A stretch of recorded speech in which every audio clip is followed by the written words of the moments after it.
आप लोगों को कोई मूंछों पे ताव देके कोई ग्रेड चमार बोल के बहका रहा है। आपको बहकावे में आने की जरूरत नहीं है।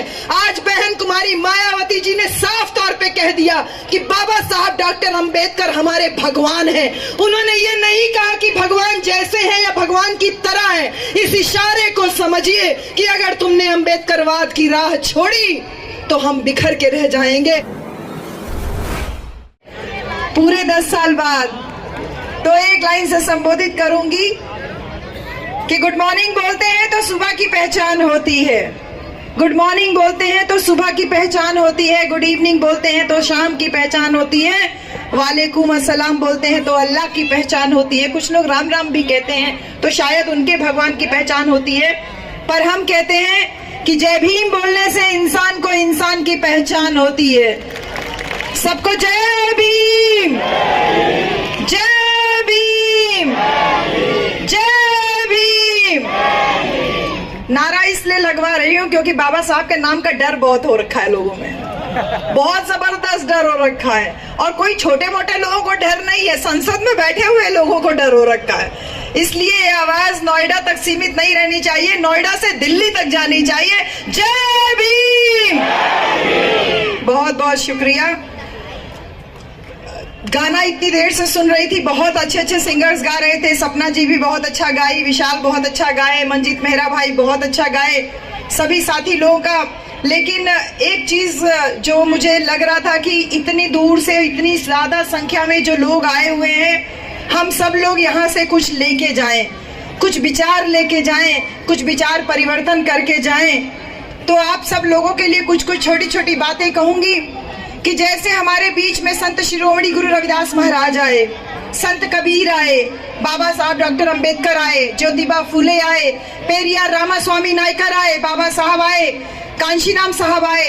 इन तमाम महापुरुषों की जयंतियां हम लोग हर साल मनाते हैं, इनको श्रद्धांजलि अर्पित करते हैं। लेकिन क्यों करते हैं, क्यों करते हैं हम इनको श्रद्धांजलि अर्पित? क्यों हम इनको बार बार नमन करते हैं? क्योंकि इन्होंने हमें उस योग्य बनाया कि जो शोषित समाज था, जो दबा कुचला समाज था, उसको सम्मान स्वाभिमान की लड़ाई लड़ना सिखाया इन्होंने।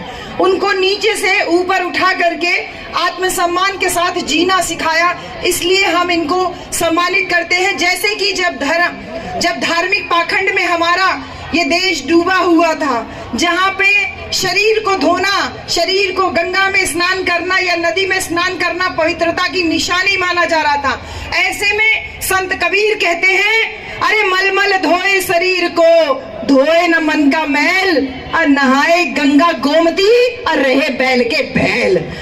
ये संत कबीर दास जी कह रहे हैं। जब देश पाखंड में डूबा हुआ था, ऐसे में जिसने कभी औपचारिक शिक्षा नहीं ग्रहण की, कभी स्कूल नहीं गए, उन्होंने कहा कि अरे शरीर को धोने से क्या होगा, ये मन तो तेरा मैला ही है, तो चाहे कहीं भी नहा ले, तेरा मन गंदा है तो तू हमेशा गंदा ही रहेगा, तू कभी उच्च नहीं हो सकता। इसी प्रकार संत शिरोमणि गुरु रविदास महाराज अपनी बातों से, तमाम बातें जो हम लोगों के बीच में बातें कही, उसमें सबसे बड़ा प्रहार जाति व्यवस्था के ऊपर किया। जब कहा कि जात जात में जात है, जू केलन को पात, और रविदास मानुष जुड़ न सके जब तक जात में जात, और चर्म मांस और रक्त का तन का बना आकार, अरे नजर पसारे देख लो सारा जगत चमार।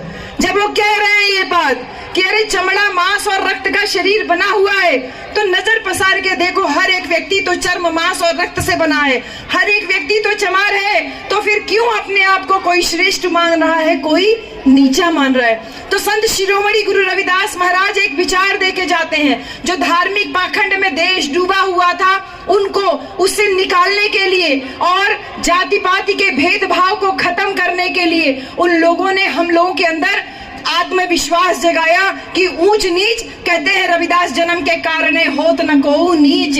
अरे रविदास ये जाति पाति का रोक करता है मनुष्य को नीच। ये रविदास जन्म के कारण कोई ऊंच नीच नहीं होता, ये तो नीच करती है ओछे कर्म की कीच। जो तुम्हारे गंदे कर्म है, बुरे कर्म है, इससे तुम नीचे बनते हो। तो हमें आत्मविश्वास जगाया, जो सम्मान के हकदार हम थे उस हक को दिलाने का काम हमारे महापुरुषों ने किया, संत लोगों ने किया। जब सामाजिक सम्मान की बात आई तो पेरियार रामास्वामी नायकर, महात्मा ज्योतिबा फूले ने आंदोलन किया। उन्होंने कहा कि हम तुम्हारी बनाई हुई जाति व्यवस्था को नहीं मानते, हम ठोकर मारते हैं। हमने सत्य शोधक समाज बनाया, हमने आत्मसम्मान का मूवमेंट चलाया। पेरियार रामास्वामी नायकर ने आपको हमको सम्मान दिलाने के लिए इस व्यवस्था के खिलाफ मोर्चा लिया। उसके बाद आते हैं बाबा साहब डॉक्टर भीमराव अंबेडकर। बाबा साहब ने भारत का संविधान लिख करके जो महापुरुषों के द्वारा बताया हुआ रास्ता था, उस रास्ते पे चलने के लिए एक बहुत दमदार दस्तावेज हमारे सामने खड़ा कर दिया। क्योंकि ये देखिए कि इस दुनिया क्या ये कह लीजिए, इस भारत देश में राजा राम और सीता राम की लड़ाई चल रही है। और राजा राम सीता राम की लड़ाई कैसे चल रही है, जो हम लोग गांव में एक कहानी के माध्यम से बताते हैं। एक गांव में एक ऊंची बिरादरी का व्यक्ति आकर के रहने लगा। उसने गांव की एक महिला से शादी कर ली, कथा वथा कह करके उसका परिवार चलने लगा, परिवार पालने लगा। फिर उसके बच्चे हो गए, 2 बच्चे हो गए, तो उसका परिवार चलना मुश्किल हो गया। उसने कथा कहने की फ्रीक्वेंसी थी वो जल्दी जल्दी कर दी कि ज्यादा से ज्यादा कथा कहूं जिससे कि ज्यादा पैसा मिले, मेरा परिवार चलता रहे। फिर उसके बाद जब बच्चे सयाने होने लगे तो उसका खर्चा चलना और मुश्किल हो गया। तो उसने तय किया कि मैं अपने बच्चों को प्रधानी का चुनाव लड़वा देता हूं। तो उसने अपने दोनों बच्चों को प्रधानी का चुनाव लड़वा दिया और रोजाना गांव वालों के बीच में जाके कहता, अरे ये राजा राम बहुत नालायक है, राजा राम कोई काम नहीं करता, मुझे एक गिलास पानी तक नहीं देता। देखो प्रधानी के चुनाव में सीताराम बढ़िया आदमी हो सकता है। बच्चे उसी के हैं दोनों, लेकिन अपने एक बच्चे के खिलाफ समाज में बोल रहा है। सब कहते हैं हाँ हाँ बेटा हो तो सीताराम जैसा, राजा राम जैसा बच्चा नहीं चाहिए। तो इस राजा राम और सीताराम की लड़ाई में सीताराम चुनाव जीत जाता है। अगर मैं आपसे पूछूं तो घी किसके घर की खिचड़ी में गिरा, शासन सत्ता किसके घर की खिचड़ी में आई, किसके घर के हिस्से में आई? उसी आदमी के घर के हिस्से में ना आई। 5 साल तक खाने पीने का इंतजाम बहुत अच्छा हो गया। 5 साल के बाद जब दोबारा प्रधानी का चुनाव आया, उसने फिर दोनों बच्चों को चुनाव में उतार दिया और अब से क्या कहने लगा, देखो सीताराम ने प्रधान रहते हुए ना तो हैंडपंप लगवाया, ना तो किसी को मकान दिलवाया, ना तो कोई सड़क बनवाई, तो कोई काम नहीं किया। सीताराम बहुत बेकार है। अब की बार राजा राम को चुनाव लड़ना चाहिए। जनता भोली भाली थी, जनता ने सोचा सही कह रहा है, तो इस बार राजा राम को चुनाव लड़वा दिया गया, राजा राम को जितवा दिया गया। तो फिर से पूछती हूँ, घी किसके घर की खिचड़ी में गिरा? उसी आदमी के घर की खिचड़ी में गिरा ना, यानी शासन सत्ता तो मेरे ही घर में रह गई। इस राजा राम और सीताराम की लड़ाई में बारी बारी से मलाई वही खा रहा था। और जब कुछ गांव के लोग आते, उससे कहते भैया हमारा मकान बनवा दो, हमारे यहाँ हैंडपंप लगवा दो, तो उसने 2 मोटे मोटे हट्टे कट्टे आदमी तैयार करके रखे थे कि अच्छा तुझे मकान चाहिए। वो लठैतों से उन लोगों को मरवाने पिटवाने का काम करने लगा। यही हमारे भारत देश के साथ में पिछले 75 साल से हो रहा है। हर बार चुनाव से पहले राजा राम आके कहते हैं कि सीताराम गड़बड़ है, सीताराम आकर के कहते हैं राजा राम गड़बड़ है। जनता भोली भाली थी, बारी बारी से राजा राम सीताराम की लड़ाई में पड़ रही थी। लेकिन इस राजा राम और सीताराम की लड़ाई में एक दिन आके कांशी राम खड़ा हो जाता है और कांशी राम कहता है कि बाबा के बच्चों के बगैर इस देश का शासन में चलने नहीं दूंगा।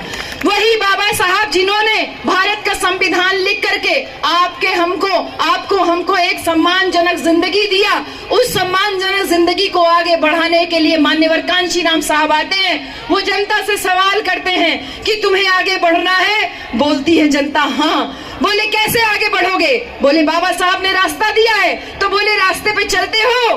तो बोले कि अरे बाबा साहब तो हमको एक एक्सप्रेस वे बना के दिए, उबड़ खाबड़ रोड नहीं बना के दिए, एक एक्सप्रेस वे बना के दिए भारत के संविधान के रूप में। जनता बोली अरे हम लोग गरीब हैं, एक्सप्रेस वे पे कैसे चलेंगे, हम लोग तो खेत में पगडंडी में रहने वाले हैं। कांशी राम साहब आके कहते हैं अरे तुम गरीब नहीं हो, तुम्हारे पास वोट की ताकत है, ताकत का एहसास कराते हैं। और जब उत्तर प्रदेश में 4-4 बार मुख्यमंत्री बनाते हैं तो इस बात का एहसास कराते हैं कि तुम अपनी शक्ति से, अपनी संख्या के बल से, अपने वोट की ताकत से शासक बन सकते हो। साहब कांशी राम ने जो सम्मान का मूवमेंट चलाया, ये सम्मान की लड़ाई लगातार बहन कुमारी मायावती जी के नेतृत्व में चल रही है। लेकिन इस बात को ध्यान रहे कि जब जब जब समाज महापुरुषों के नाम पे या महापुरुषों के बताए हुए रास्ते पे चलता है, तब तब समाज आगे बढ़ता है। अगर हम बात करें तो ये इतिहास रहा है, मानव का इतिहास, मानव सभ्यता का इतिहास रहा है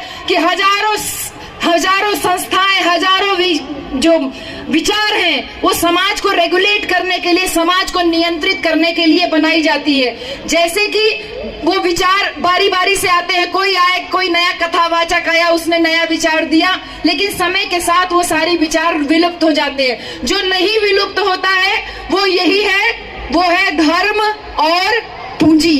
धर्म और पूंजी दोनों एक साथ चल रही है। किस तरीके से एक साथ चल रही है? जितने भी आडंबर, पाखंडवादी, दकियानूसी परंपराएं हैं, ये सब पूंजी को बटोरने के लिए चल रहे हैं। मैंने तमाम कथावाचकों को देखा है, वो कहते हैं सब मोह माया है। बहन जी कहते हैं सब मोह माया है, और खुद बड़ी बड़ी गाड़ियों में घूमते हैं। कहते हैं रुपया पैसा मोह माया है, और खुद घर में पैसों का अंबार लगाए हुए हैं। बच्चों से कहते हैं मोह माया है, और घरों में देखिए तो एक से एक लग्जरी चीज उनको मिलती है। तो ये धर्म जो है ना, इसके ऊपर सीधा प्रहार करते हैं तो लोगों की भावनाएं आहत होने लगती है, क्योंकि धर्म विश्वास की चीज है। विश्वास से आस्था बनती है, आस्था से भावना बनती है, और उसी भावना से मनोवृत्ति बनती है। जो बुद्ध की पहली कथा, जो आपके यहाँ पे बगल में पहला बोर्ड के बाद, बाबा साहब के बोर्ड के बाद जो दूसरा बोर्ड लगा है, मन ही प्रधान है। ये बौद्ध धर्म में जो धम्मपद की पहली गाथा है वो यही कहती है, मनो पुंबंगमा धम्मा मनो सेठा मनोमया मन साचे पदुठेना भासती वा करोति वा ततो नम सुख मनवेति छाया वा अन पायनी। यानी कि मन ही सारी बातों का अगुआ है, मन ही सारी बातों का प्रधान है। सारी बातें मन से ही शुरू होती हैं और मन से ही खत्म होती हैं। अगर हम सच्चे मन से, खुशी मन से कोई कार्य करते हैं तो सुख हमेशा हमारे पीछे लगा रहता है, जैसे हमारी छाया हमारे पीछे लगी होती है। तो इसी मन से, इस मनोबल को ऊंचा करने के लिए ये जो आज सांस्कृतिक महोत्सव इस नोएडा की धरती पे इतने विशाल रूप में जो आयोजन हुआ है, ये आपको और हमको पावर दे रहा है, ये आपको हमको ताकत दे रहा है, और यहाँ से हमको ताकत लेकर के जानी है। क्योंकि बुद्ध ये कहते हैं, भगवान बुद्ध ये कहते हैं कि किसी बात को इसलिए मत मानना कि कोई महापुरुष कह के गया है, किसी बात को इसलिए भी मत मानना कि कोई पढ़ा लिखा व्यक्ति कह रहा है, किसी बात को इसलिए भी मत मानना कि सदियों से परंपरा चली आ रही है। जैसे बहन जी पिछली बार जब 10 साल पहले आपके यहाँ आई थी, तब भी मैंने आपसे एक बात कही थी, लेकिन आज तमाम नए लोग यहाँ पर नजर आ रहे हैं, तो फिर वही बात कह रही हूँ कि जो सदियों से परंपरा चली आ रही है, स्पेशली हम औरतों के लिए, हम लोगों को तर्कपूर्ण तरीके से इन सारी बातों को सोचना है कि जब हमारी शादी होती है तो सिंदूर केवल औरतों को क्यों लगाया जाता है, आदमियों को क्यों नहीं लगाया जाता। ये बातें हम लोग गांव में अक्सर बोलते हैं कि भाई शादी होती है तो दोनों को पता चलना चाहिए। क्यों मोहित बाबू, दोनों का पता चलना चाहिए ना कि शादी हुई है। अकेली औरत ही क्यों पता चलती है कि उसकी शादी हुई है? तर्क करना सीखिए। अगर हमने तर्क करना सीखा तो हम बदलाव ला सकते हैं, लेकिन केवल तर्क से ही बदलाव नहीं आ सकता, क्योंकि हमने तमाम ऐसे घरों को भी देखा जो बहुत साधन संपन्न हैं, जो बहुत पढ़े लिखे हैं, बहुत अच्छा सब कुछ है उनके पास, लेकिन इसके बावजूद घर के बाहर वाले रूम में तो बाबा साहब का फोटो दिखता है, लेकिन घर के अंदर वाले रूम में वो तमाम वैज्ञानिक सोच को धता दिखाने वाले बाकी लोग विराजमान रहते हैं। इसलिए बाहर तर्क करना बहुत आसान है, लेकिन व्यक्तिगत जीवन में अगर हमने उसका पालन कर लिया, हमारी इस आज की बात में अगर ये तमाम जो बहनें हमारी आई हैं, अगर तर्क करना अपने परिवार में शुरू कर दें तो हम एक नई पीढ़ी को जन्म दे सकते हैं, एक नए विचार को परिवर्तित कर सकते हैं। क्योंकि ये लड़ाई केवल विचार की है। दो विचारधाराएं समाज में चल रही है, एक वो विचारधारा जो हमको नीच बना के रखना चाहती है, और दूसरी विचारधारा वो जो हमें सम्मान दिलाना चाहती है, जिसको अम्बेडकरवादी विचारधारा या बुद्धवादी विचारधारा कहते हैं। तो इस धर्म और पूंजी की लड़ाई में धर्म जो है वो कमांडर बना है और हम कस्टमर बने हुए हैं। क्योंकि कोई भी अगर आप सत्संग में जाते हैं या किसी भी कथावाचक के कथा में जाते हैं बहन जी, तो तमाम स्टॉल लगे रहते हैं। कोई 10 रुपया में इतना छोटा एक ठो माला बेचता होता है या कोई छोटा सा चीज बेचता होता है और हम सारे लोग उसको खरीदते हैं। आज ये सांस्कृतिक महोत्सव जो आपके यहाँ पर ग्रेटर नोएडा में है और इसमें जो तमाम स्टॉल लगे हुए हैं, ये तमाम स्टॉल इस बात को चीख चीख के गवाही दे रहे हैं कि आपको और हमको ये लड़ाई जो सम्मान और स्वाभिमान की है, वहां पे हमारे प्रतीक हमारे घरों में पहुंचने चाहिए। मेरी बहनों, यहाँ पे जितने स्टॉल है वो सब खाली हो जाने चाहिए। बाबा साहब की मूर्ति ही नहीं, बाबा साहब की फोटो ही नहीं, हमारे तमाम महापुरुषों के विचार भी आपको यहाँ से लेकर के जाने हैं। ये स्टॉल खाली होने चाहिए कि एक एक घर में बाबा साहब का लॉकेट पहुंचे, एक एक घर में बाबा साहब की किताब पहुंचे, हमारे बहुजन महापुरुषों की बात पहुंचे। तो जब इस धर्म और पूंजी की जो लड़ाई चल रही है, इस धर्म और पूंजी की लड़ाई में सबसे ज्यादा मार अगर कोई खा रहा है तो हमारा बहुजन समाज। क्योंकि शासन सत्ता से दूरी रखने के लिए दारू का प्रयोग किया जाता है, रुपया पैसा चुनाव के दौरान प्रयोग किया जाता है। तो इस प्रकार से इसका दुरुपयोग जो हो रहा है, इसकी लड़ाई को हम इस प्रकार के आयोजन करके ही जीत सकते हैं, जहां पे पूरी तरीके से एक बौद्धिक परिवर्तन इन तमाम स्टॉलों के माध्यम से और एक मेले जैसा जो माहौल है उसके माध्यम से जो तैयार किया जा रहा है। ये जवाब हमको बाबा साहब डॉक्टर अंबेडकर दे के गए थे। इस लड़ाई में, इस धर्म और पूंजी की लड़ाई में अगर कोई विकल्प है तो बाबा साहब की विचारधारा। क्योंकि बाबा साहब ने जो धार्मिक सांस्कृतिक आंदोलन को जो प्रशस्त किया, आगे किया, उसको हमें रिवाइव करने की जरूरत है, लेकिन बहुत सावधानी पूर्वक। क्योंकि 14 अक्टूबर 1956 को बाबा साहब भगवान बुद्ध की शरण में लेके गए थे और आज 25 दिसंबर को उस धर्म ग्रंथ को बाबा साहब डॉक्टर अंबेडकर के नेतृत्व में आग लगाया गया था, जिसने मानव को मानव समझने से इनकार किया। आग लगाई थी बाबा साहब के सहयोगियों ने, उस व्यवस्था को मानने से इनकार किया बाबा साहब, जो इंसान को इंसान की हैसियत का नहीं समझता है। तो उस सांस्कृतिक विरासत को जो जिंदा करने का कार्य माननीय सूरजपाल राक्षस जी और इनके साथ साथ जो इनके दीपक बौद्ध जी जो सेक्रेटरी साहब है, मैं बहुत धन्यवाद करूंगी इस इतने शानदार आयोजन के लिए कि एक बौद्ध विरासत, बौद्ध धर्म का प्रतीक ये वापस जो है बहुत तेजी से जो इसका परिवर्तन के लिए कार्य कर रहा है। और इसके साथ ही साथ जब हम बहुजनों की बात करते हैं तो 85% बहुजन की बात करते हैं। बहुजन सामाजिक आंदोलन, सामाजिक समानता के आंदोलन में जब भी बहुजन की बात करते हैं तो सफल होता है, क्योंकि एससी, ओबीसी और माइनॉरिटी यानी जो हमारा दलित समाज है, जो पिछड़ा समाज है और जो मुसलमान समाज है, वो इस सामाजिक आंदोलन में इकट्ठा दिखाई देता है।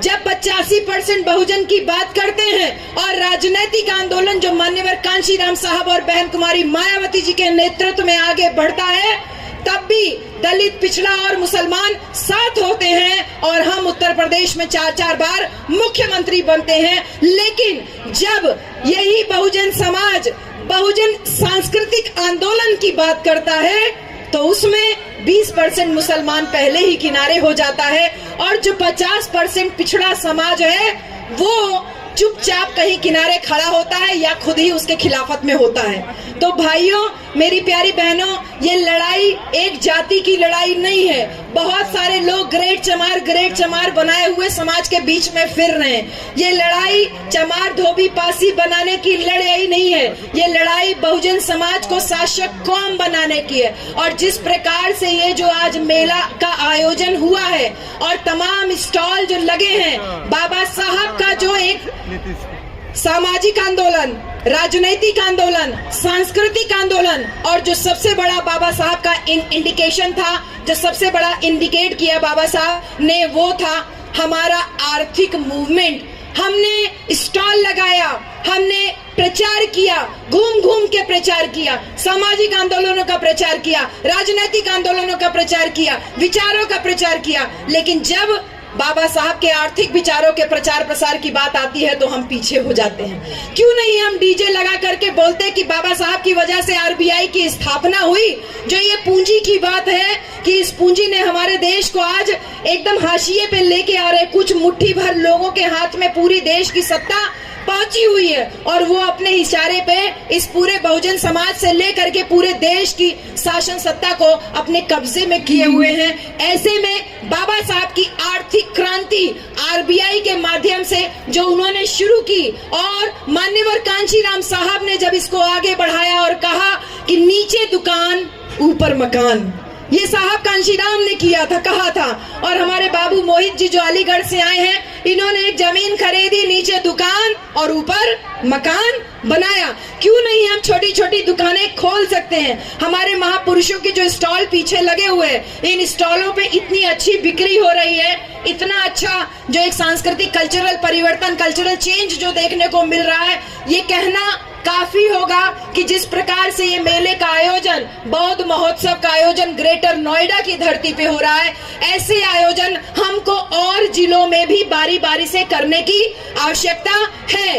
क्योंकि ये बात को बहुत अच्छे से ध्यान रहे कि बाबा साहब ने जब सांस्कृतिक परिवर्तन के लिए हमको विकल्प दिया और विकल्प के रूप में जब 14 अक्टूबर 1956 को बौद्ध धर्म ग्रहण किया तो उसको आपने और हमने हाथों हाथ लिया बहन जी।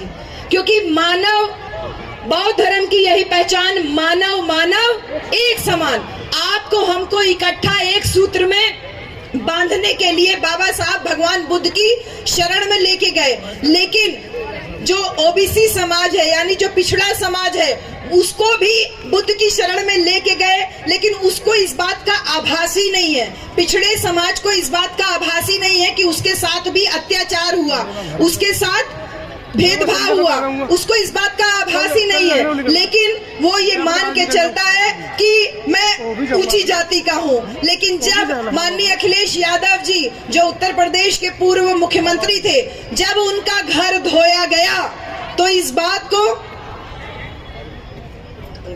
जब उनका घर धोया गया तो इस बात को लोगों को समझ में आया कि तुमने जिले के नाम चेंज किए, संभल जिले का नाम चेंज किया, रविदास नगर जिले का नाम चेंज किया, तमाम बहुजन महापुरुषों पंचशील नगर हापुड़ का नाम चेंज किया, तमाम जो जिलों के नाम तुमने चेंज किए। जब तुम्हारा घर धोया गया तो तुमको पता चला कि तुम भी नीच समझे जा रहे हो, शूद्र समझे जा रहे हो, छोटा समझे जा रहे हो। इसलिए मेरा आह्वान है कि वो तमाम ओबीसी के लोग जो आज हम लोगों के मंच पे वक्ता बने हुए हैं, नेता बने हुए हैं, लेकिन जब चुनाव आता है तो अपनी जाति के नेताओं के साथ हेलीकॉप्टर में बैठ के घूमते हुए नजर आते हैं। थोड़ा सावधान रहने की जरूरत है और बाबा साहब डॉक्टर अंबेडकर को संपूर्ण रूप में जानने की जरूरत है। संपूर्णता बोले तो हमें चाहिए फुल इज्जत, मुझे चाहिए फुल इज्जत। बाबा साहब डॉक्टर अंबेडकर हमको फुल इज्जत दिलाए, चाहे धर्म के माध्यम से हो,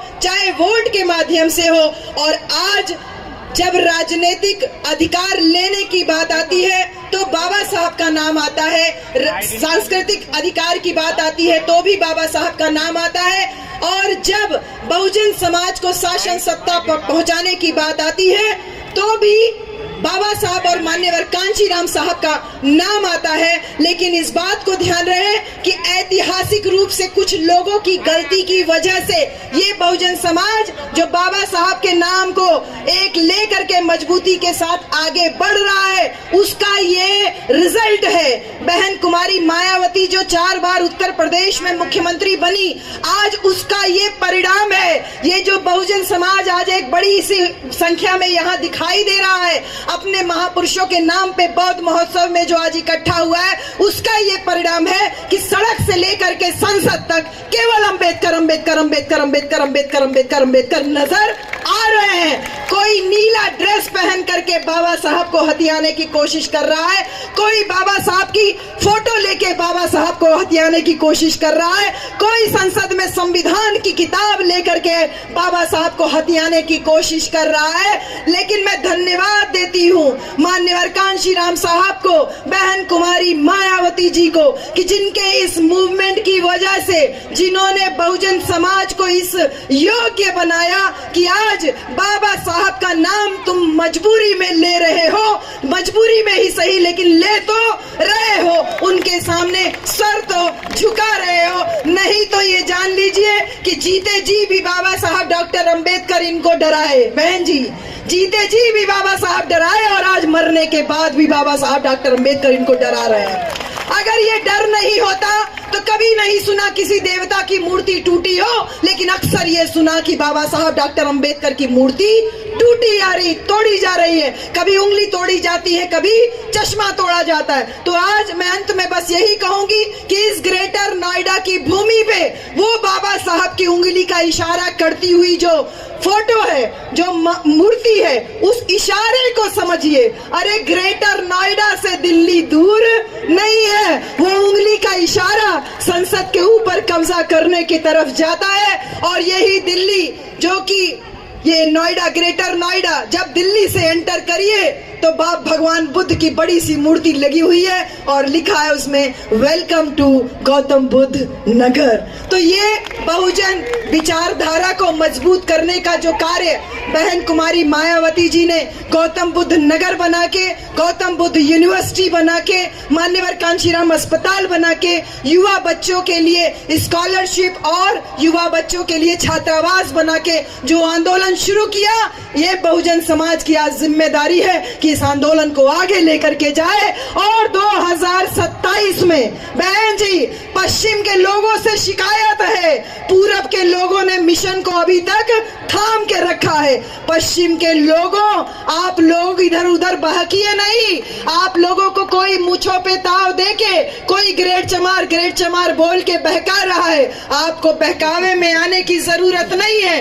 आज बहन कुमारी मायावती जी ने साफ तौर पे कह दिया कि बाबा साहब डॉक्टर अंबेडकर हमारे भगवान हैं। उन्होंने ये नहीं कहा कि भगवान जैसे हैं या भगवान की तरह हैं। इस इशारे को समझिए कि अगर तुमने अंबेडकरवाद की राह छोड़ी तो हम बिखर के रह जाएंगे।